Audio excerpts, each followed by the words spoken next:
It's from the organizing committee here at the STEM Librarians Collaborative. And that talk is going to be on how to write a great conference proposal. And then parenthetically for STEMLibCo specifically. But also, like, what we will be sharing here is going to be applicable to other conferences as well. And from the organizing committee to talk about this is one of our co-chairs, Kaylee Bohemier. Kaylee, welcome to the Zoom front.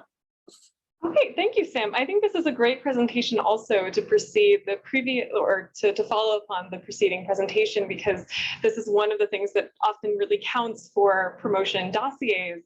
So yeah, as Sam said, I'm Kaylee Bohemier. I am a librarian in a variety of STEM fields at my institution.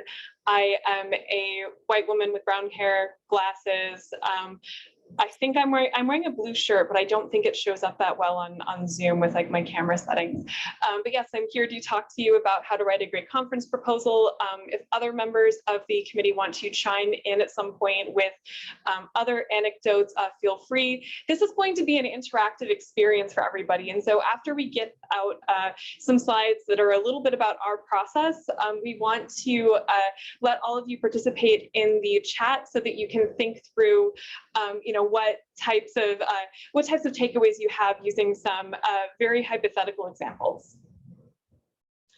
So we're going to give you a quick overview of what our rubric looks like, and this generally applies to other conferences. Obviously, we are a smaller conference, and so a conference that is like ACRL or ALA might have a much more complicated rubric and a much more complicated process for deciding on what gets in the program and what doesn't get in the program in a given year.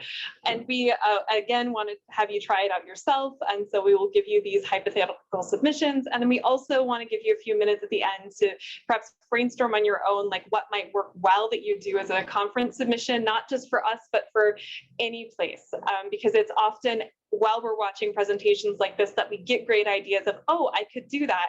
But then many of us will forget that afterward because, we go back to our work email, we check it, and we get involved in a bunch of different tasks, and it's the last thing on our minds. So the way that we work on this is we first pull all of the submissions into a document that strips the names and identities of people, but it doesn't anonymize institution if it's mentioned in the abstract. And so theoretically, any of us could go look at the raw data and see who submitted something, but most of us really don't do that. It's just sufficient to have the abstract and the title and just a little bit of information about the talk itself. We give each proposal a reference number that we use during the entire process for scoring and for our internal version of the schedule, and then we rematch them with the actual titles and the presenter names when we're starting to put together the schedule that's on the version on the website. So the first thing that we look at is innovation and originality. And so 5 is the highest score and 0 is the lowest. So at 5, it's like, okay, so this is extremely innovative content. It shows a lot of originality in the method of presentation. 0 is, we really don't know what is happening with this proposal. It doesn't seem to answer these types of questions. And we have a bunch of other things in the middle, application and impact at the top. It's, looking at, okay, so we are a STEM librarian conference. Even if it's something that is focused on a specific discipline, does this have broader applicability? So like, can people take what they see in this presentation and generalize it to their area, even if it's a use case in a completely different department? Because we know that there are all of these cross-disciplinary opportunities even within STEM librarianship. But then at 0, it's like this proposal really doesn't say how it's impactful or applicable to others. So then we talk about proposal content. And so this is again like about the relevancy across a variety of disciplines. It also has something to do with the audience of the conference. And so 5 is the highest, 0 is the lowest, and 0 is like if we get something that is obviously something that somebody has submitted everywhere where they really haven't considered us as the conference. We can tell, like, sometimes, like, we've gotten, let's say, like something from like school librarians where it's not about STEM like topics at all, and like all this other stuff, and where we're very broad. There are some occasions where it works less well. So these first elements prioritize presentations about specific liaison areas that are clearly generalizable beyond the individual's context, topics and themes that do well in single track STEM librarians conference, in scope presentations, and presentations that are not from submission mills. Usually, like, we don't have to do any intervention for like the last one. Usually those will score lower just because they are not addressing our core points that we want people who are submitting a proposal to send to us. So we also have these other things that we look at, and these are worth a little bit less on our scoring sheet than the others because one, they're smaller things, but two, like we don't want the rubric to be enormous. We know that it's good to have like some generalizable categories because, again, like, we are evaluating a lot of different types of material. So the first one is, like, we want to make sure that the proposal has all of the elements and it's written fairly clearly.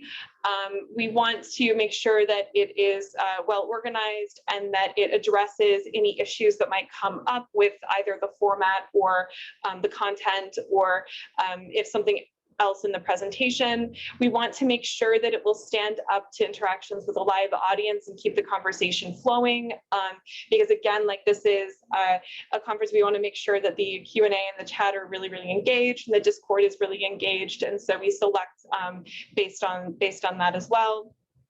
And then there's also style and content match. And so some of you who are presenters may have received emails where we said, hey, this talk that you've proposed to us might actually do really, really well as this other format.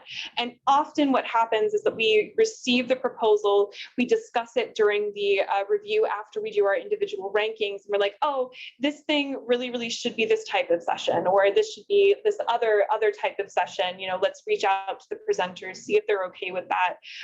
And if it's possible, we'll accept it as that other type of presentation. And then we also want to make sure that the presenters seem to be, based on what we have in the abstract, familiar with the content. And so, like, if it's somebody who's just going into an area, like who's just writing something, again, like, this is pretty much targeting, I think, those presentation and paper mill types of things. We just want to make sure that people have some background, either experientially or in a professional way, or a mix of the two. So these prioritize clear and complete abstracts, a match between the session type and what was proposed. And if someone's submitting to multiple conferences, we can usually tell, again, like, if their abstract was tailored to our audience or not in most cases. And then we have this extra credit thing, which is sort of like, it's placed off on its own. Like, we look at this when we're looking at the rankings, but we're also it's sort of something that has an impact on things when something is close to the cutoff, but enough of us find it to be really interesting that we are willing to have a full discussion about it. And so it's the, would you personally attend this if you were given the choice? And yeah, so that's what it does. And so the data processing steps, I'm just going to give a shout out to Krista Schmidt, who's on the organizing committee, and who was the one when we were all like coming together with our individual rubrics, and we were like, it would be great if we could see this facet of all of the proposals and how their rankings matched up with this type of metric. She was like, oh, I can do that in Google Sheets really, really easily. Give me like 5 minutes. And then we would do something else for 5 minutes in the meeting. And then she would come back with just this beautifully organized Google Sheets. And so it was a great experience. She was really, really great at it. And so we combined that ranking information from each evaluator. We divided the rankings into bands of like the top, the middle, and the bottom. And we look at the differences in how we ranked things while discussing what to do about each proposal. Some of us, because we're all from different STEM backgrounds, some of us are like, oh, I've seen a presentation like this a lot. And others of us are like, oh, I've never seen anything in this area before, or sometimes some of us will rank something really, really highly, others will rank a little bit lower, and so it's just, grading is, grading like is something that we all like to think is objective, but the reason why we try to ensure that every proposal is reviewed by multiple people is that we know that despite our best intentions, it might, like it's just an ideal. And so hopefully after, we get that average for each proposal and have added it to the list, we have like a pretty good idea of what makes the cut and what doesn't.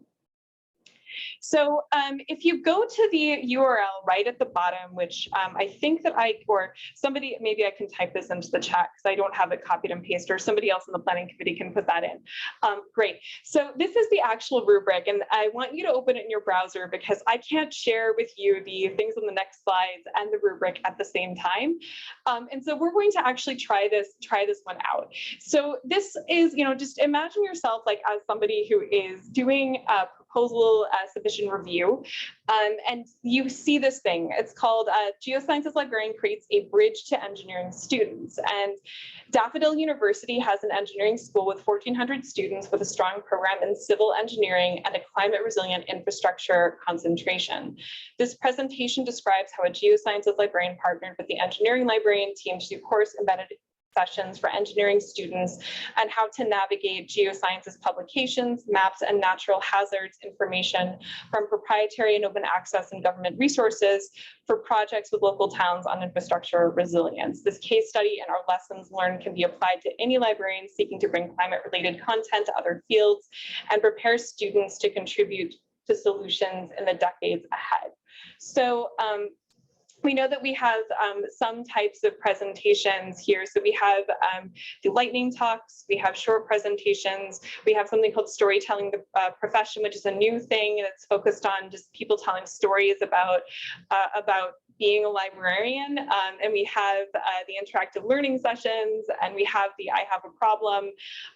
So just based on the rubric, as you look through the different categories, just write in the chat, one, whether you think that, one, like what your added score for this would be, and two, if there, is anything that you would want to reach out to the presenters about. So let's say, like, is the title intriguing, but it could use some more tailoring to the conference in the abstract. Is the presentation type the best presentation type? So we have like 5 of these, and so I'll give you 1 or 2 minutes to just add those up and paste your number into the chat.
So yeah, just put the final score in the chat and any additional comments that you might have.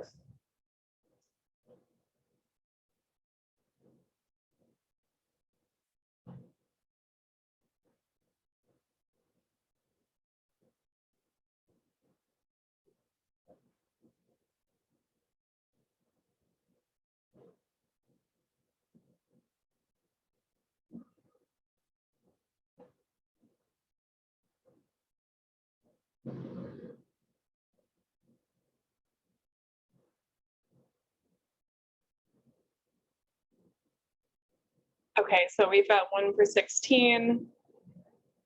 Okay, so you added up the things from the different categories, 17. Okay.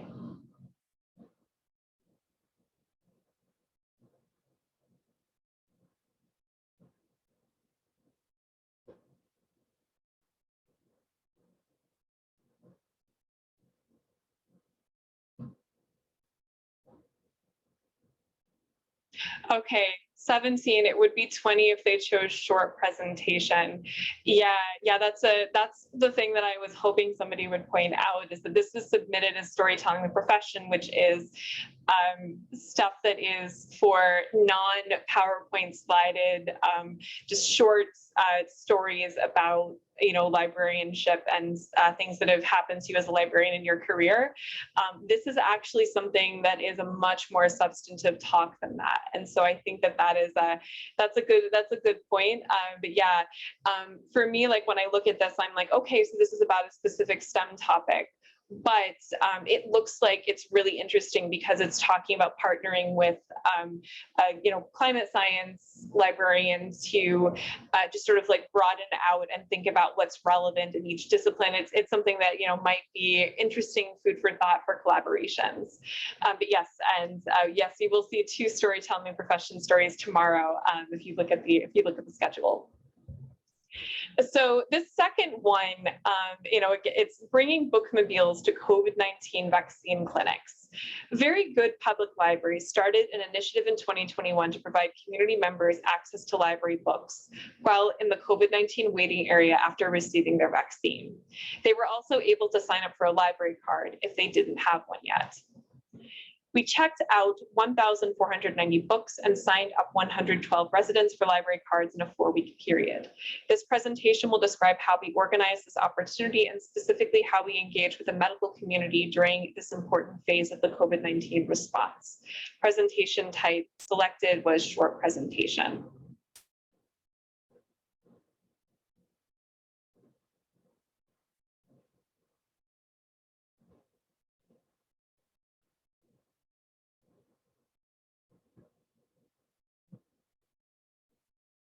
So yeah, give it a ranking and paste something into the chat.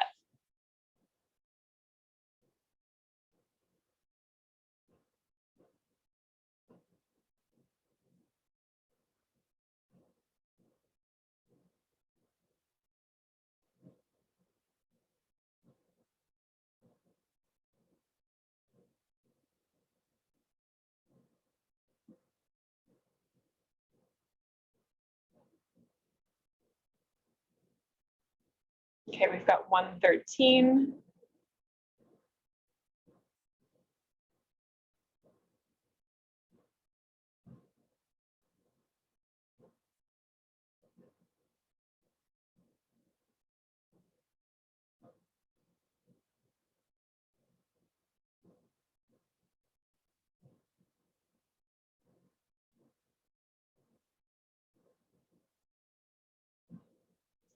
Okay, so we've got a few, okay, so one person, so we've got some wildly different things.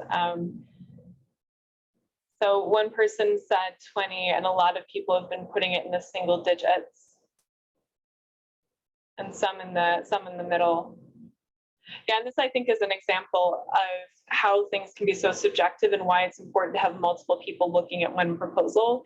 I mean, I look at this and I see it's a public library. It's looking at the medical field, and they're talking about collaborating with the medical community.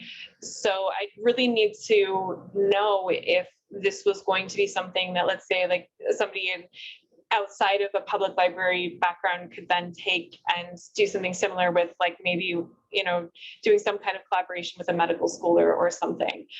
So it is, yeah, different perspectives have different valuations that they give to materials. So this one is called Moving into Management.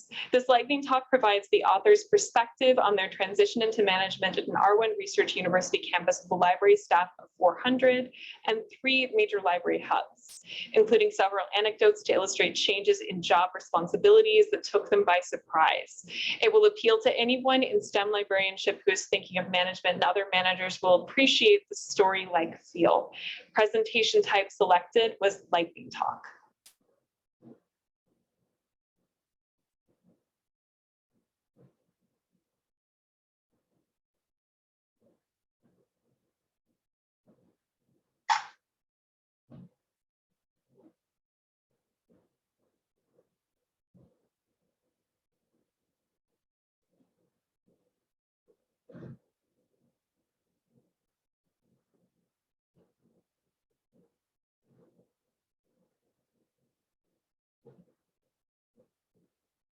Yes, yes, it is a storytelling opportunity.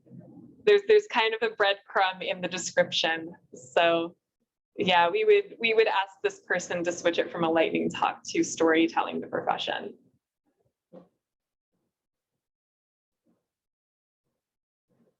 Yeah.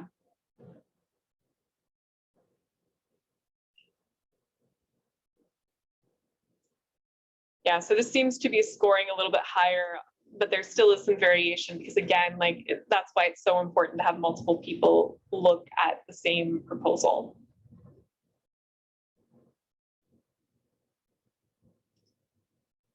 Okay, so this one is called Going Beyond the LibGuide. Do you have workshop outlines and handouts that are living in PDFs and Word documents? Have you thought about using a simple GitHub Pages website to display the content for students in a way that they can view easily no matter what browser they're using? In this interactive learning session, please come prepared with one workshop you've taught. Using live demonstration, we will create a GitHub account and a folder for our workshop guide, enable GitHub Pages, use GitHub Desktop to sync it to our computer, and adapt simple open source templates to get our information into a format that GitHub can read. Special attention will be paid to how to ensure that the content is accessible through proper use of headings and formatting. A box folder of template files will be provided to attendees beforehand. Presentation type selected this interactive learning session.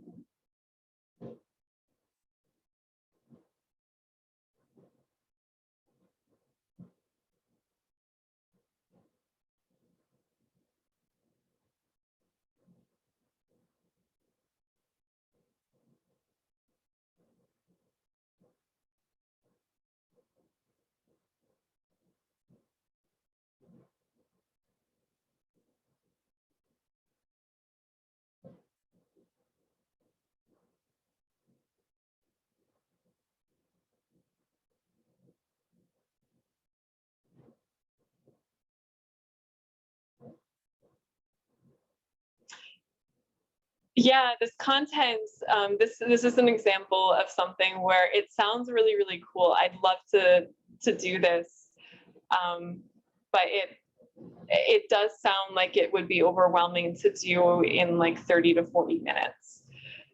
So it might need to be broken up, or it might need to be something supplemental because it's, it's if someone's used to doing something, it will take them far less time than if they're completely new to it, and there are always technical issues and challenges that come up.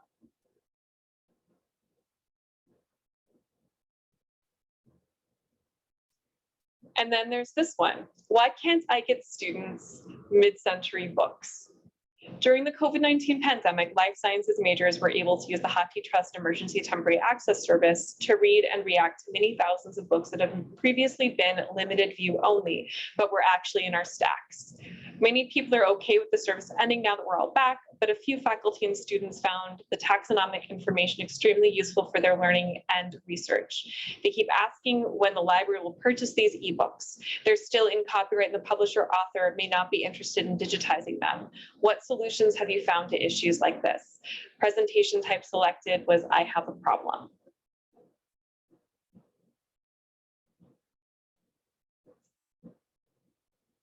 Okay, so somebody wrote in the chat, I think in response to this one, ooh, so this is yeah.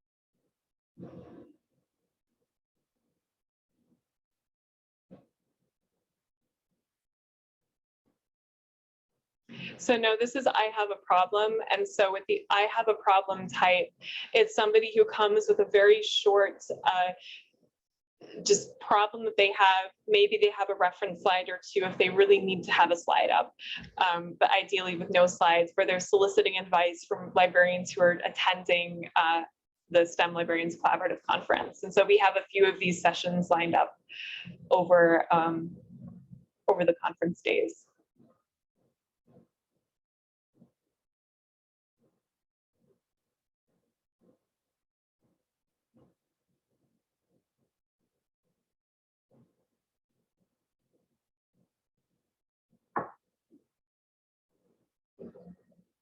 Yeah, and so this is one that really hits a lot of the major points that we might be looking for. So it has a great abstract. They selected the correct presentation type, and there's a clear ask in the title that matches the presentation type. So with takeaways, we all have things about our jobs that are interesting, and even if we might not at first glance think that they're interesting, we don't have jobs that are all cookie cutter copies of what one another like actually does. So there are tips, cool collaborations, workflows, anecdotes that are relevant to a variety of different conference settings. Most things we do as STEM librarians are applicable to other people, and that work matters, like of getting that applicability into words. And while not all proposals are accepted, many of them are, and it's impossible to build a good conference program without that effort that people make, you know, regardless of whether or not they actually get accepted, to just let the committee of our conference and other conferences know what they're working on, and to just try to see, oh yes, is this going to make the cut for this conference, or if you submit to multiple conferences, is this going to be placed someplace? And hopefully this adds a little bit of transparency to both what we do, but also to just conference planning in general. We're happy to take any questions. We do know that we're up against the end of our day one time, but with socializing and stuff, the Discord chats have a bunch of channels that are both functional and hobby related, and you can always discuss things in the day one channel as well, or in the general channel, or any of the other channels related to stuff that's come up in the presentations during the Birds of a Feather or otherwise today. Yes, and Kaylee, thank you so much for sharing that little picture of what it is that we, as well as other conferences, go through while going through their planning and scheduling and everything like that. I also, now that y'all have a picture of it, I really want to thank everyone who took part in making this conference this year. And I will drop a link in the chat, because there you will actually see everyone's name if you are interested in the very, very specifics. But I want to thank Charisse, Quay, Leslie, Sonia, Jenny, Nastasha, Laura, Krista, Donna, Alyssa, and especially my fellow co-chairs, Elizabeth and Kaylee, for all of the work that you have all done so far this year, putting this conference together. Thank you so much. And I really, really need to thank our sponsors, IOP, SPIE, Project Euclid, and ACS, who, with their help, we have been able to have the human transcriptioning as well as the ASL interpreters for all of our sessions. And so really thank you to all of them, as well as support for our keynote speakers. And as Kaylee said, we will be in Discord. As a matter of fact, there's even some voice channels in Discord where some of us may be popping off to go have some more talk about STEM librarianship, because after a day like today, all I want to do is talk a little bit more about it. And with that said, we will call the Zoom session part of today to a close, so that we can all go off and jump into Discord and have some more fun. Thank you all so much for attending, and have a great day.